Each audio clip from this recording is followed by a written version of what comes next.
So in the last session, we have discussed the Le-Chatler's principles. So what is the Le-Chatler's principle?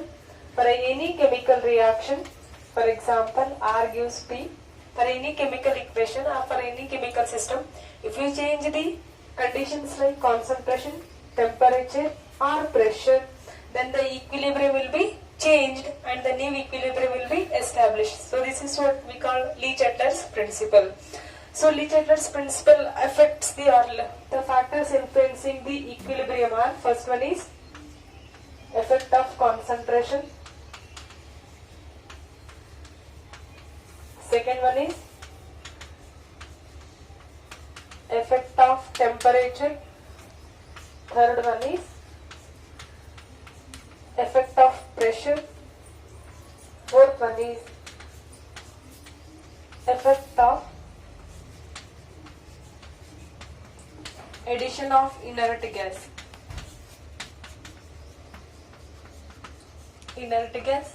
Fifth one is effect of addition of catalyst.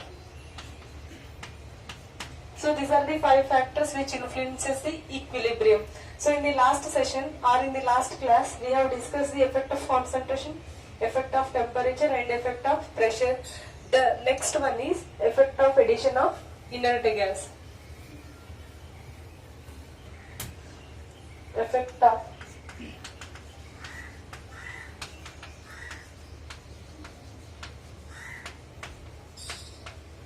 addition of inert gas.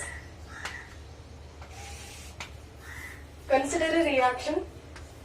R is reactant and P is a product. For this equilibrium, for this reaction, if you add a inert gas such as argon, then also the equilibrium will not be changed. Equilibrium will not be changed. Equilibrium will not be changed. For any chemical reaction, if you add some amount of inert gas like argon, equilibrium will not be changed at constant value. So addition of inert gas is taking place at constant value, then the equilibrium will not be changed. So this is the addition of inert gas to a chemical equilibrium. Addition of inert gas to a reaction. Why the addition of inert gas does not change the equilibrium means the partial pressure will not be changed. The partial pressure will not be changed. So this is why the addition of inert gas does not change the equilibrium. And any inert gas, for example, if we are adding a inert gas like argon, this is not any reactant or product in the reaction. So that's why equilibrium remains same. Next, fifth factor. Fifth one is effect of addition of catalyst.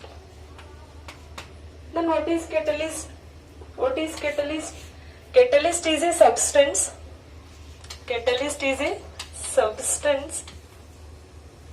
Which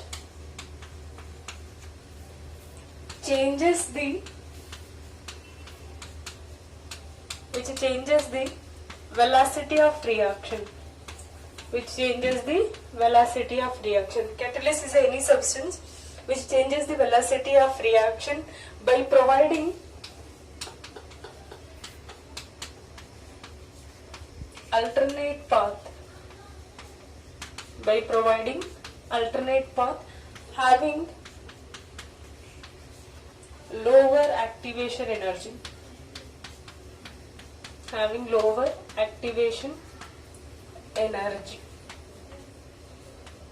So catalyst is any substance which changes the velocity of reaction. Changes means if we add a catalyst for the reaction, for example R gives P, for this reaction if we add a catalyst, then the reaction will be gets changed. Then the velocity of the reaction will be changed by providing an alternate path. For example, for this reaction, it will be completed in a 1 hour. For the same reaction, if we add a catalyst, then the reaction will be completed in a 10 minutes. Then what the changes will be going on? It reduces the time and increases the velocity of the reaction. So this is the function of a catalyst, or this is the role of a catalyst for the given reaction. So it provides alternate path. What it means? The first reaction is completed in 1 hour. The second reaction is completed in what? 10 minutes. So by having a lower activation energy, then what is activation energy? The reactant molecule should be active. The reactant molecule should get active. The energy required to get activate is called as what? Activation energy. So when catalyst is added, for the given reaction, it increases the rate of forward reaction as well as backward reaction equally. Catalyst increases the rate of forward reaction and backward reaction equally, so that it does not favor any particular reaction. So this is the function of, or this is the effect of addition of a catalyst for a given equilibrium. Okay, so let us see the examples.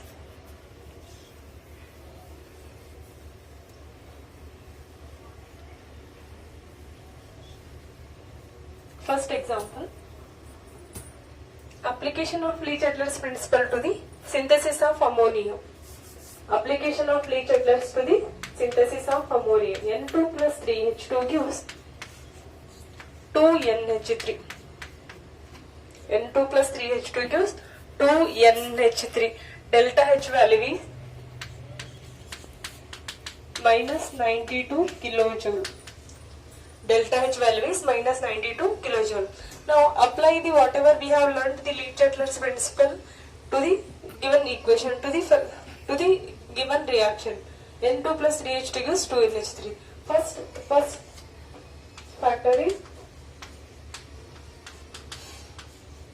effect of temperature.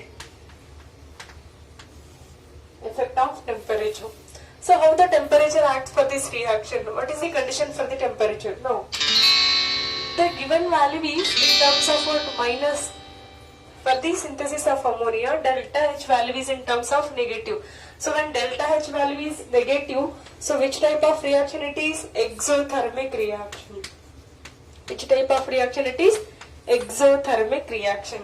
Exothermic reaction always favors less temperature or low temperature. So what is the condition for the synthesis of ammonia? Temperature should be low. So this is the first factor. Second one is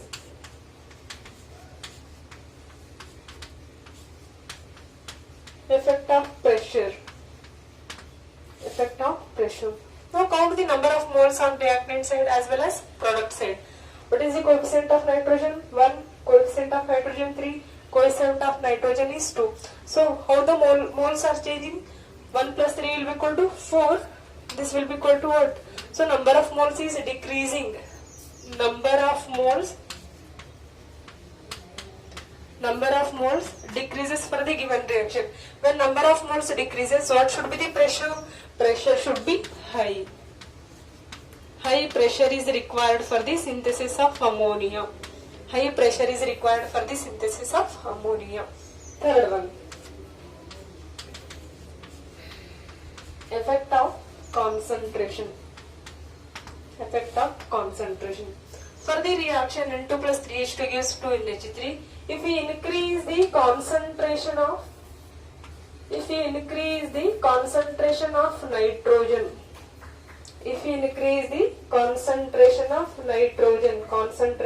nitrogen, then excess amount of nitrogen will combine with hydrogen and it will yield what? Excess amount of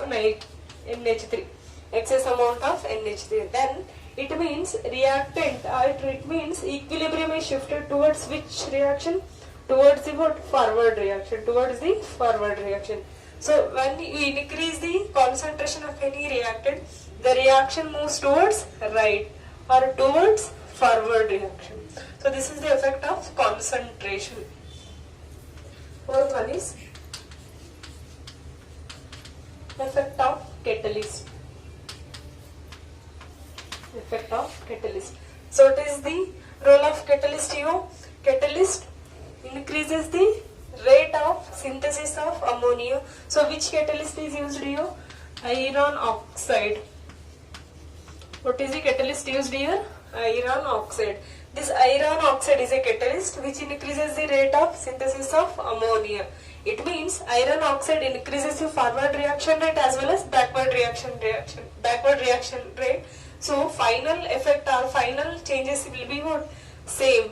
It does not favor any particular reaction. It favors both forward reaction as well as backward reaction. So this is the first example where we can apply the Le-Chatelet's principle for the synthesis of ammonia. Okay, take its note.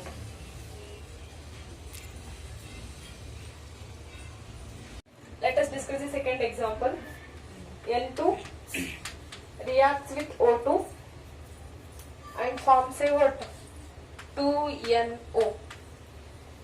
Synthesis of nitric oxide. Synthesis of nitric oxide. N2 reacts with oxygen and forms a what? Nitrogen oxide. So the delta H value for this reaction is delta H is equals to 180 kilojoule. 180 kilojoule. 180 kilojoule. Now apply Le-Chatelet's principle for this reaction. First one is, what is the condition of temperature? Effect of temperature. Again, the given reaction is in terms of negative value. So delta H value is in terms of positive. Delta H value is in terms of positive value. When the delta H value is positive, which type of reaction it is? Endothermic reaction. Which type of reaction it is? Endothermic reaction. Endothermic reaction favors. How the endothermic reaction favors the temperature? Increased temperature. Increased temperature favors the endothermic reaction. So what is the condition for the synthesis of nitric oxide? Increased temperature is required. Temperature should be high. Temperature should be high for this reaction. Second one is effect of pressure. Effect of pressure. So now count the number of moles on reactant side as well as product side. What is the coefficient of nitrogen? 1. Coefficient of oxygen? 1. Coefficient of nitric oxide? 2. So number of moles on the reactant side is 2. Number of moles on the product side is also 2. Is there any change in the number of moles on the reactant as well as product side? No. When delta Ng equals to 0. For this reaction, delta Ng equals to 0. When delta Ng value is 0, then pressure has no effect. Pressure has no effect for this reaction. So N2 coefficient is 1, O2 coefficient is 1, NO coefficient is 2. If we calculate the number of moles, that is delta Ng will be equal to what? 0. 2 minus 2 will be equal to 0. So at that condition, if you increase the pressure or if you decrease the pressure, then also the equilibrium will remain same. Third one. Effect of concentration.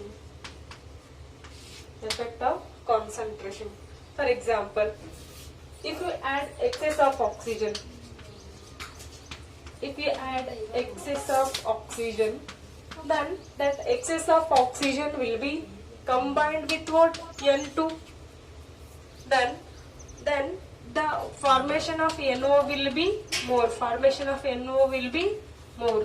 It means when you increase the concentration of any one of the reactant, that means if you add the more amount of nitrogen or if you add the more amount of oxygen, then equilibrium will shift in which direction? In the forward direction. Equilibrium will shift in the forward direction. Okay, so this is the application of Le-Chatelet's principle for the synthesis of nitric oxide. Effect of temperature should be high. there is no effect on the what equilibrium. For third one is, if we increase the concentration of any one of the reactant, then the equilibrium will be shifted in the forward direction.